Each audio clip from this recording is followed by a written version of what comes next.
Di video kali ini aku mau share ke kalian tentang hak-hak yang kalian miliki sebagai karyawan atau tenaga kerja di Jerman. Artinya, hak-hak kalian ini harus dipenuhi oleh tempat atau perusahaan di mana kalian bekerja. Informasi ini pastinya menarik buat kalian yang ingin mencari lapangan pekerjaan di Jerman, atau buat kalian yang sudah ada di Jerman, kalian bisa mengevaluasi apakah semua hak-hak yang akan aku sebutkan ini sudah dipenuhi oleh tempat kalian bekerja. Kalian tertarik? Maka ikuti terus video ini. Buat kalian yang baru bergabung, jangan lupa aktifkan tombol loncengnya supaya kalian tidak ketinggalan tentang video-video terbaru yang aku share. Dan jangan lupa subscribe supaya aku tambah semangat.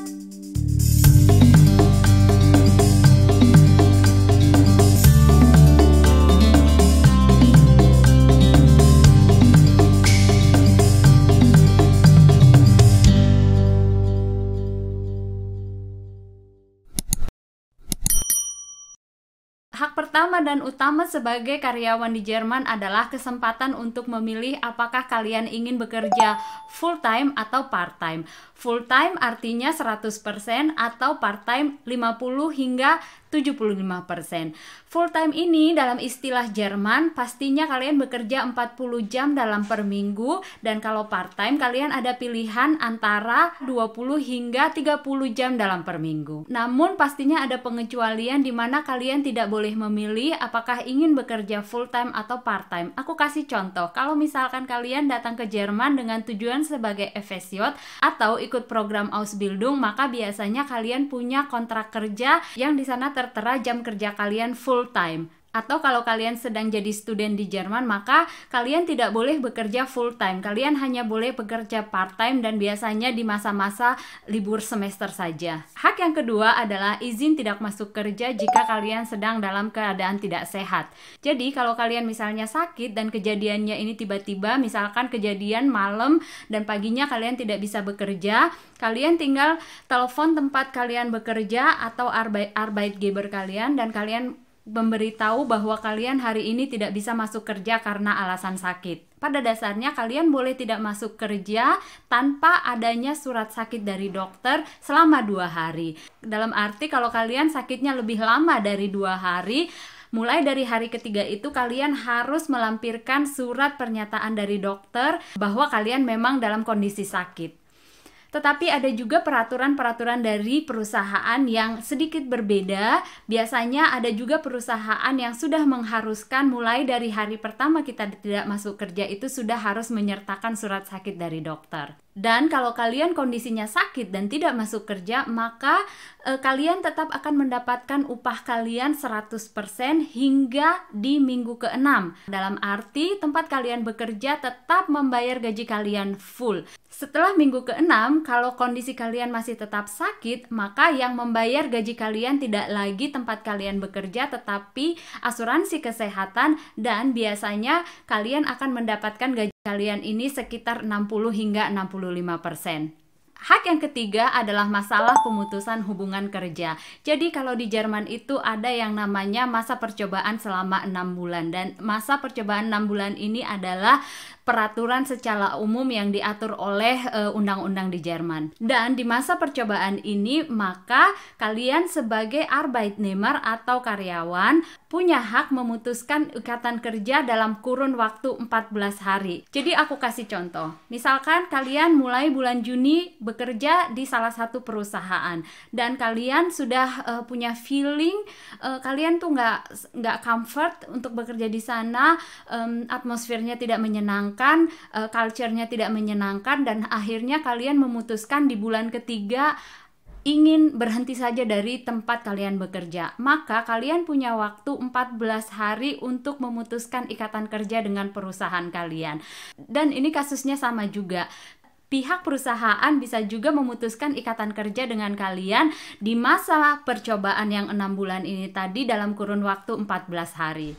Tapi jika kalian sudah tidak lagi berada di masa percobaan, artinya kalian sudah bekerja lebih lama dari 6 bulan, maka di kontrak kerja kalian harus tertera dalam kurun berapa lama kalian harus mengajukan surat pengunduran diri atau surat pemutusan hubungan kerja antara kalian dengan perusahaan. Peraturan ini sangat penting karena kalian bisa bayangkan kalau seseorang itu kerja di salah satu perusahaan bertahun-tahun dan memiliki posisi yang sangat penting sekali, maka kalau si karyawan ini dalam kurun waktu yang sangat singkat meninggalkan si perusahaan, maka perusahaan juga akan kesulitan untuk mencari penggantinya atau mengisi posisi yang berikutnya. Hak yang keempat adalah pengaturan masa cuti atau jadwal cuti. Jadi secara undang-undang setiap karyawan yang bekerja di perusahaan Jerman atau menjadi karyawan di Jerman itu mendapatkan cuti minimal sebanyak 20 hari. Tetapi ada juga peraturan yang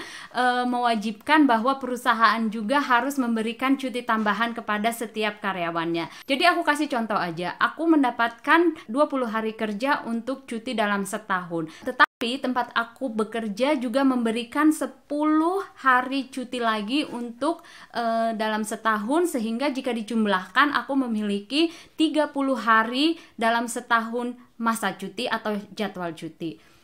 Dan selama menjalankan masa cuti ini aku boleh pergi kemana aja aku mau tanpa harus kasih tahu ke tempat aku bekerja, dan pastinya uang atau gaji bulanan aku tetap masuk. Yang kelima, jika kalian ingin menambah penghasilan kalian, maka kalian boleh bekerja geringfügige Beschäftigung atau menambah penghasilan kalian dengan bekerja maksimal penghasilan 450 euro per bulannya. Dalam arti dengan bekerja dan mendapatkan penghasilan 450 euro dalam sebulan ini, kalian tidak membayar pajak, dan ini adalah maksimal penghasilan yang boleh kalian dapatkan kalau kalian bekerja tambahan. Tetapi ada salah satu syarat penting yang harus kalian penuhi. Jika kalian sudah bekerja sebagai karyawan tetap di salah satu perusahaan, maka kalian harus meminta izin atau persetujuan dari tempat kalian bekerja. Tanpa izin atau persetujuan ini, maka kalian tidak boleh bekerja karena ada hak-hak atau asuransi yang harus diatur antara tempat bekerja kalian yang pertama dengan tempat kalian yang bekerja yang kedua. Aku kasih contoh aja. Aku sekarang bekerja sebagai Qualitätsmanagement di salah satu perusahaan kesehatan di Jerman, tapi aku juga kerja freelance sebagai pengajar di salah satu sekolah keperawatan di Jerman. Dalam arti ketika aku menjadi guru atau dosen di sekolah perawat ini, aku pun minta izin atau minta persetujuan dari tempat aku bekerja yang pertama. Karena tempat bekerja kita yang pertama bisa memberikan sanksi-sanksi kepada kita, bahkan sampai sanksi ke pemecatan kalau mereka tidak mengetahui bahwa kita punya pekerjaan sampingan atau pekerjaan tambahan.